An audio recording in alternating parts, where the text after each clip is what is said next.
hello students HSL exam 2026 आज 23 ফেব্রুয়ারি science exam আছিল আর বহুত স্টুডেন্টে মোক কৈ আছে সায়েন্স এক্সামৰ কুৱেশ্যন পেপাৰ বহুত টান আছিল সায়েন্স এক্সাম বেয়া হৈছে যদি অলপ মাৰ্কৰ কাৰণে ফেল কৰোঁ তেনেহ'লে সায়েন্সত গ্ৰেছ মাৰ্ক দিবনে নাই এই সকলোবোৰ কথা আজি এইটো ভিডিঅ'ত ডিছকাছ কৰিম গতিকে তোমালোকে ভিডিঅ'টো সম্পূৰ্ণ চাবা আৰু তোমালোকে যদি আজি জলি এডুকেশ্যন চেনেলটো এতিয়ালৈকে সাবস্ক্ৰাইব কৰা নাই তেনেহ'লে প্লিজ চেনেলটো সাবস্ক্ৰাইব কৰি দিবা প্ৰথম কথা সায়েন্সৰ কুৱেশ্যন পেপাৰখন সঁচাই টান আছিল নে সহজ আছিল সঁচা কথা ক'বলৈ গ'লে সায়েন্সৰ কুৱেশ্যন পেপাৰখন সিমান টানো নাছিল আৰু একেবাৰে সহজো নাছিল কুৱেশ্যন পেপাৰখন মিডিয়াম আছিল সায়েন্সৰ কুৱেশ্যনবিলাক ডাইৰেক্ট এক্সাৰসাইজৰ পৰা দিয়া নাই কিতাপৰ ভিতৰৰ পৰা অলপ বনাই দিছে সেইবাবে কিছুমান ষ্টুডেণ্টৰ বাবে সায়েন্সৰ কুৱেশ্যন পেপাৰখন বহুত টান লাগিছে কিন্তু যিসকল ষ্টুডেণ্টে সায়েন্সৰ চেপ্টাৰবিলাক ভালকৈ বুজি পৰিছিল সেইসকল ছাত্ৰ ছাত্ৰীৰ বাবে কুৱেশ্যন পেপাৰখন সিমান টান নাছিল এতিয়া বহুত ষ্টুডেণ্টৰ প্ৰশ্ন সায়েন্সত যদি অলপ মাৰ্কৰ কাৰণে ফেল কৰা তেনেহ'লে গ্ৰেছ মাৰ্ক দিবনে নাই আসাম বোৰ্ডৰ নিয়ম অনুসৰি যদি কোনো ছাত্ৰ বা ছাত্ৰী এটা বিষয়ত অলপ নম্বৰৰ বাবে ফেল কৰে আৰু বাকি সাবজেক্টবোৰত ভাল মাৰ্ক লৈ উত্তীৰ্ণ হয় তেনেহ'লে সেৱা বোৰ্ডে গ্ৰেছ মাৰ্ক দি পাছ কৰাই দিয়ে কিন্তু এইটো নিশ্চিত নিয়ম নহয় যে সকলো ফেল কৰা ছাত্ৰ ছাত্ৰীক গ্ৰেছ মাৰ্ক দিয়া হ'ব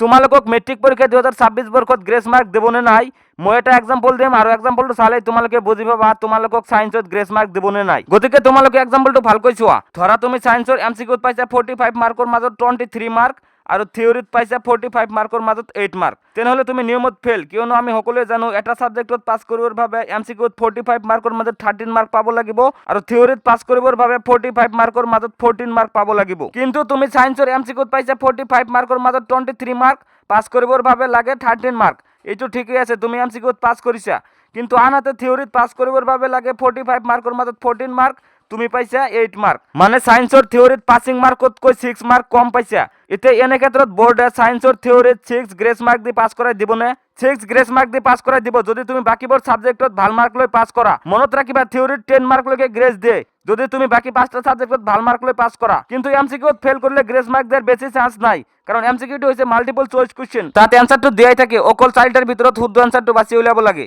আশা কৰো কথাখিনি তোমালোকে বুজি পাইছা এইখিনি আছিল আজিৰ ভিডিঅ যদি ভিডিঅটো ভাল লাগে তেনেহলে প্লিজ চেনেলটো সাবস্ক্ৰাইব কৰি দিবা আৰু লগতে ভিডিঅটোত এটা লাইক কৰি দিবা